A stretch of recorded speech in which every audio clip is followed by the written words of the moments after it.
Connections. Hopefully, you'll learn a little bit about the work of CFT, this work that CFT has been doing in Farmland Access, and you can leave with some ideas on how you can support our work or do your own Farmland Access work. So we'll start with the outline. Okay, so today you're going to learn a little bit about me, um, why CFT is involved in Farmland Access. You're also going to learn about the challenges in Farmland Access. You're going to learn of how we do the work that we do in Farmland Access. That means like the relationships that we're cultivating, and the accomplishments that we've had this past year. And at the end, you're going to leave with some ideas on how you can get involved and do Farmland Access work. So about me, my name is Kay Vargas. I'm the Farmland Access Coordinator for Connecticut Farmland Trust. I've been in this position for almost 2 years. But previous to this position, I was working in agriculture. I was a farmer's market manager in New Haven. But my work in agriculture comes with my background. My grandfather is actually a fourth-generation cattle farmer back in Bolivia. I'm originally from Bolivia. And my father is the last in our generation who's continuing the work of my grandfather. So I grew up a lot of time spending time in the farm. It was a cattle farm, it's also a dairy farm, so I spent a lot of time around animals and just in nature. So when I moved here, it was really different per se. So the connection to I did not have a connection to the land that I had where I was home, and did not have that feeling of being at home because it was just too different. So through my work in agriculture in Connecticut, I was able to feel more rooted in this land and have more of a sense of belonging. And it has been also helping me a lot to feel connected to my homeland. So now we're gonna hear about how CFT, why CFT is doing work in Farmland Access. So for decades, CFT has played a critical role in farmland preservation across the state, ensuring maybe that ensuring that more than 6,000 acres remain protected from development. This work has been vital in maintaining Connecticut's agricultural landscape, but preservation alone is not enough. So we've been also trying to focus on what happens next, right? And this is for us on what happens to this land after it's being preserved. We want this land to be farmed, and we want to support the next generation of farmers. That's why we're doing Farmland Access today. Our goal is not only to keep land out of development, but we want to give farmers a pathway to access and store this land, ensuring that agriculture remains viable and sustainable in the state. We know that the new generation of farmers is also very diverse, so we want to also contribute and help this diverse new generation of farmers access land. We're committing, sorry. I have many notes in Kimball, so that's good. I'm trying to so by making farmland more accessible and ensuring that farmers have the resources they have, we also want to not only create a more vibrant and diverse community, but also feel deeply connected to our local food systems and contribute to strengthen. How do you say that word? Strengthen? You got it. Strength. Strengthen? Yeah. Strengthen our local food systems.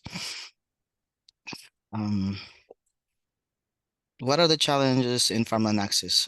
Affordability and availability are probably, to me, the ones that we see the most in Connecticut. Like the high cost of land in Connecticut has been a major barrier for new and beginner farmers. Rising prices, often driven by development pressure and competition from non-agricultural buyers.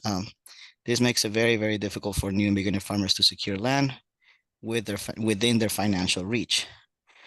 This challenge is compounded by issues of availability. As we all know, the real estate inventory has been very low, and farmland is even harder to find. Unlike most residential properties that you will find on Zillow, MLS through a realtor, farmland is usually changes hand from word of mouth, or within agricultural circles. This makes it very difficult for new and beginner farmers who are outside of these networks to like learn about these opportunities. Housing is the one that we hear the most from farmers. So the challenges of housing, like we know Connecticut lacks of like affordable housing, and affordable farm housing is even a bigger challenge. Many farms lack of infrastructure to support farm workers or farmers themselves. Um, with this, even like zoning laws strict and prevent the construction of additional like housing units or farming infrastructure. So the high cost, and even if we're, when farmers don't own the land, even like accessing like rent or buying a house near the farmland that they want to work is very, very difficult. Proximity to markets is another one. Even when farmers end up accessing land, getting their products to the consumers is a challenge. So many farms are located in areas with limited direct consumer opportunities, and also lacking like processing facilities, distribution networks, and wholesale opportunities make it very difficult for them to for their businesses to survive.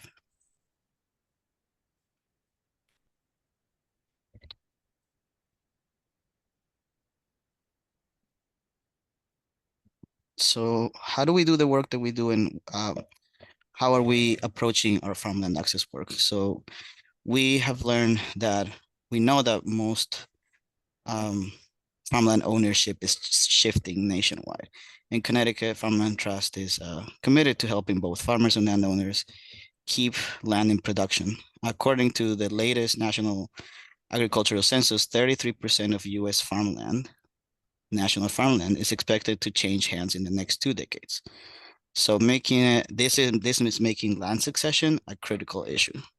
In Connecticut, many landowners are non-operating, meaning they own farmland but do not farm it themselves, while others are aging farmers with unclear succession plans. Without intentional transitions, much of this land risks of being lost to development or sitting unused. So what we come in place is we're trying to bridge this gap by connecting landowners and farmers. We facilitate discussions about leases. We give them the resources for like land transfers and how to create a like land succession plan. And we're trying to help ensure that this transition is smooth for farmers and landowners.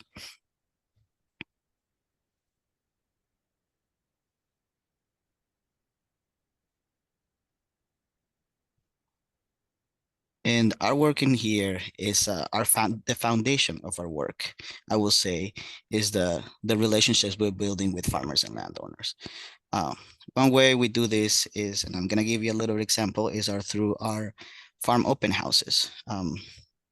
So in 2024, we launched this program that consists of farm open house events, which is what is it? It's a personalized tool that helps landowners and farmers move toward lease or purchase agreements. We start by working closely with the landowner. We set up meetings with them. It's sometimes more than 1, 2, 3 meetings where we learn what the landowner expectations are. We want to learn about the history of them on that land, what type of infrastructure they're offering, and what is the ideal match with a farmer that they're looking for. Like, what does the ideal farmer looks like for them? And with this information, what we do is we create a list of farmers that we know who are actively searching for land opportunities that align with whatever the landowner's goals are, and who are also looking in that area. So we bring them together on site for the farm open house event. And in those events, they tour the property, they meet the landowner, and they explore the possibilities of an agreement. In 2024, we hosted 2 successful open houses, leading to lease agreements for 3 farmers. So the 3 farmers, 2 of them have already established their operations, and this third one that happened in December is right now on the works of signing that lease agreement. But yeah, so that doesn't, like, our support doesn't end there. Post match, we still support the farmers. We give them resources if they need for funding opportunities. If there's like this is their first farm project, even if they're expanding, we still, keep them, keep the support. In the picture that you see there, we have Kip, who's our soil scientist. We brought them on site after a farm open house to help the farmers who signed the lease agreement create a plan for the crop for they were going to plant that season. So even like I said, even after we match farmers and landowners, we continue the support with farmers and landowners to make sure that those agreements are they keep working through time. So we'll talk a little bit of our accomplishments in 2024. In 2024, we had a really, really successful year. We matched 9 farmers with available land across Connecticut, and some of them on their first farm operations, and some of them to expand their farm operations. But in the photo here in the back, you see Caitlin and Larry, who were one of the farmers from our first farm open house, with Jim, our landowner. This happened during the summer. This was one of the, like I said, one of the farmers that were able to get the lease agreement with Jim. The Somali Bantu farmers were the second group of farmers that got the some of the fields from the same landowner.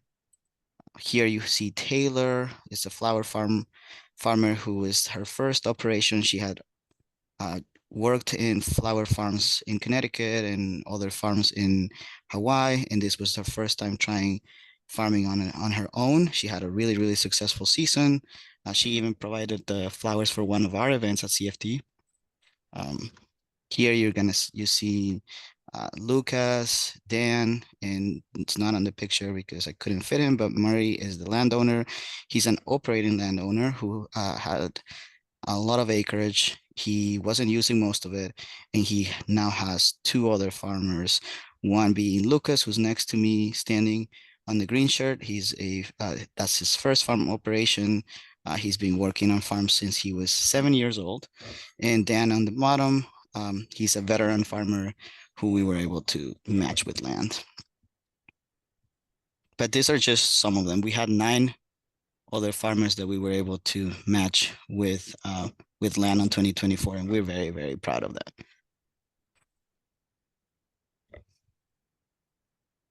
How are we doing on time, Kimball? Oh, you've only taken 12 minutes. Really? And I'm already at almost the end. Don't worry about it. I'll give you some feedback afterwards, but finish up your thoughts. Okay. Okay. So so you can help. So you can also work in Farmland Access, and I'll give you some ideas. So, attending your town meetings is one. You can definitely learn about town-owned land that is sitting unused, and they can become available for farmers. Contact your town planner. They can provide insight of like land opportunities or policies that can impact farmland access in your area. Build relationships with your local farmers, getting to know your local farmers. Some of them are probably considering on selling, retiring, might want some information about land succession. But it's starting the conversations, getting to know them, supporting the organizations that are doing the work. CFD and other groups are expanding their efforts right now in farmland access, and we definitely need your support. And as always, like if you like farms and you enjoy having fresh vegetables, then buy local whenever you can. Supporting local farms definitely is a good way. It should be the way that we are supporting our farms in the state. Thank you.